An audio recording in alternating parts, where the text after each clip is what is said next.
தென்காசி அருகே தடை செய்யப்பட்ட லாட்டரியை விற்பனை செய்தவரை போலீசார் கைது செய்து அவரிடமிருந்து 92 லாட்டரி சீட்டுகளை பறிமுதல் செய்தனர். தென்காசி மாவட்டம் தமிழக கேரள எல்லைப் பகுதியான புலியரை சோதனை சாவடி அருகே காவல்துறையினர் வாகன சோதனையில் ஈடுபட்டனர். அப்போது அப்பகுதியில் சந்தேகம் மறுமடியாக நின்று கொண்டிருந்த நபரை அழைத்து விசாரணை மேற்கொண்டனர். விசாரணையின் போது அரசால் தடை செய்யப்பட்ட லாட்டரி சீட்டுகளை விற்பனைக்காக வைத்திருந்தது தெரியவந்தது. லாட்டரி விற்பனையில் ஈடுபட்ட மேலக்குத்த பாஞ்சான் பகுதியை சேர்ந்த அர்ஜுன் மீது வழக்கு பதிவு செய்து கைது செய்து நீதிமன்றத்தில் ஆஜர்படுத்தி சிறையில் அடைத்தனர். மேலும் அவரிடமிருந்து விற்பனைக்காக வைக்கப்பட்டிருந்த 5280 ரூபாய் மதிப்பிலான 92 லாட்டரி சீட்டுகள் பறிமுதல் செய்யப்பட்டது.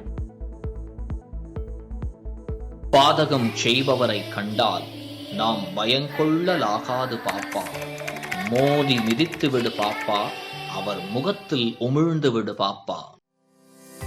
அண்மை செய்திகளை உடனுக்குடன் தெரிந்து கொள்ள இணைந்திருங்கள் இயம்நாடு தொலைக்காட்சியுடன்.